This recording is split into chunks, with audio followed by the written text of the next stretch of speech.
नमस्कार दोस्तों, मैं एक सार में चंद्रशेखर उगले आपका अपने शेयर मार्केट में स्वागत करता हूं। हम देखेंगे निफ्टी और बैंक निफ्टी का एनालिसिस। कल है बैंक निफ्टी की एक्सपायरी, आज थी फिर निफ्टी की एक्सपायरी। आज अगर आप देखोगे तो सबसे ज्यादा फिर निफ्टी ने 0.65% पॉजिटिव क्लोजिंग दी है। बैंक निफ्टी ने 0.45 एंड निफ्टी ने 0.40, मतलब सबसे ज्यादा फिर निफ्टी पॉजिटिव थी। अगर सेक्टर वाइज देखोगे तो एनर्जी सेक्टर ने सबसे ज्यादा पॉजिटिव क्लोजिंग दी, उसके बाद पीएसयू बैंक और एफएमसीजी सेक्टर। कैपिटल वाइज देखोगे तो स्मॉल कैप ने सबसे ज्यादा तकरीबन 1% के करीब पॉजिटिव क्लोजिंग दी है। आज भी मार्केट अगर देखोगे तो मैंने जो बोला था बैंक निफ्टी 19,850 के ऊपर अगर क्लोज ओपन होता है, सॉरी 19,850 के ऊपर हमारी बाइंग बनेगी, लेकिन हमारा ओपनिंग ही बहुत ज्यादा गैप अप हुआ और वो कंसोलिडेशन जोन में ही चला गया। अगर हम आवरली में देखेंगे तो आज भी हमारा कल भी वही रेंज रहेगी 19,850। अब अगर आप देखोगे मार्केट कितने दिनों से गैप अप गैप डाउन की तरह चल रहा है, कोई भी अगर आप देखोगे यहाँ पे, ये देखो इधर से गैप अप गैप डाउन, यहाँ पे फ्लैट ओपनिंग हुआ था, फिर मार्केट ऊपर गया, फिर यहाँ पे गैप अप ओपन हुआ, मार्केट नीचे, गैप अप ओपन हुआ, मार्केट अप साइड जाके फिर डाउन। इस तरह यहाँ देख सकते हो पूरा गैप अप ओपन हुआ।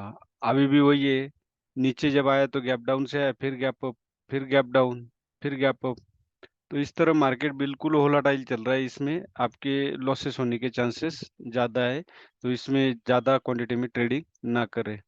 अब 5 मिनट में हम देखते हैं कि निफ्टी में कहाँ पे हमारा ट्रेड बन रहा था। अगर निफ्टी में आप देखोगे तो एक फ्लैग पैटर्न बना था, जिसको बोल सकते हैं ये जो राइजिंग फ्लैग होता है, तो आप आपका डाउन साइड ध्यान होना चाहिए।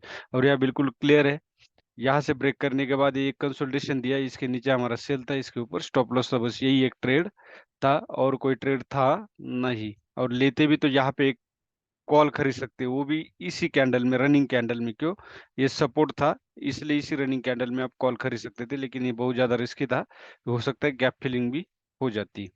अब कल के लिए हम 19,825 के ऊपर खरीदते तो 19,850 मतलब 25 पॉइंट की हमारी रेंज होगी। और 19,770 अगर हम ब्रेक करता है तो हम उसके नीचे सेल करेंगे, और हमारा फर्स्ट टारगेट जो होगा वो 19,730 मतलब 40 पॉइंट का होगा। ये गैप फिल वाला स्ट्रेटेजी होगा। ये था निफ्टी का एनालिसिस। अब बैंक निफ्टी में भी अगर आप देखोगे वन डे में आप देख सकते हो, अभी यहाँ भी एक डब्ल्यू पैटर्न बना हुआ है। हो सकता है अपसाइड अगर ये ब्रेक करता है 44,720, तो हमें एक अच्छी मूवमेंट देखने को मिल सकती है। बैंक निफ्टी भी निफ्टी की तरह बहुत ज्यादा गैप अप ओपनिंग हुई और रेड कैंडल बनी, मतलब डाउन साइड मूवमेंट दी। गैप अप होने के बाद डाउन साइड मूवमेंट दी, सेम निफ्टी की तरह आप देख सकते हो gap up gap down open हो रहा है मार्केट कंटिन्यूस, और वोलेटाइल बन रहा है। वन साइड डायरेक्शन कुछ भी नहीं है आज, तो फिर भी वन साइड डायरेक्शन दी है। आवरले में आप देख सकते हो अभी एक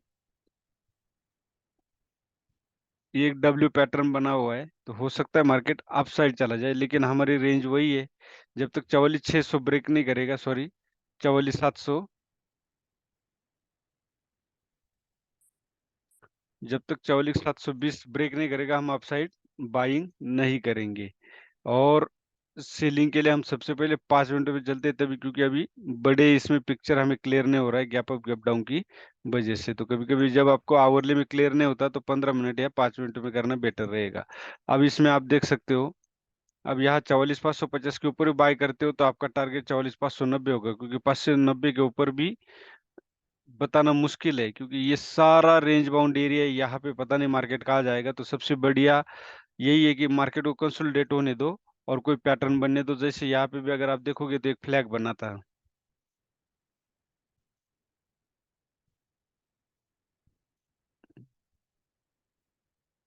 यहाँ पे देख सकते हो एक फ्लैग बना था, और यहाँ पे एक बाइंग बनती थी। क्यों?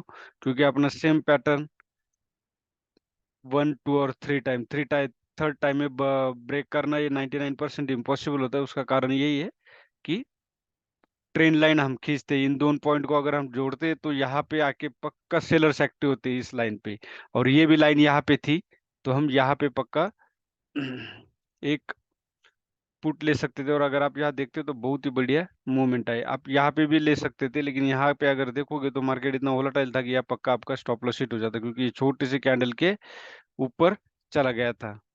ये था बैंक निफ्टी का एनालिसिस। मतलब सबसे पहले अगर आप देखोगे तो यहीं पे एक पुट बनता था, अगर यहाँ से छूटता तो यहाँ पे पुट बनता। और सेकंड थिंग्स आपको कल के लिए 44,460 के ऊपर बाय, लेकिन 44,550 मतलब 90 पॉइंट की रेंज है। और डाउन साइड अगर जब तक 44,320 ब्रेक नहीं करेगा, आप एंट्री नहीं करोगे, और 44,200 का ही हमारा टारगेट होगा, वो है 120 पॉइंट का, बस यही है। अब बहुत ज्यादा gap up gap down, market up down open हो रहा है, वोलाटाइल है, तो इसमें लॉसेस के चांसेस ज्यादा है। कम से कम क्वांटिटी में ट्रेड करें। ये था हमारा बैंक निफ्टी का और निफ्टी का एनालिसिस। कल है बैंक निफ्टी की एक्सपायरी। अब तो कल अगर gap up gap down open होता है तो दी हुई रेंज ये इनवैलिड रहेगी। वीडियो अच्छा लगे तो लाइक कीजिए, शेयर कीजिए और सब्सक्राइब कीजिए। धन्यवाद।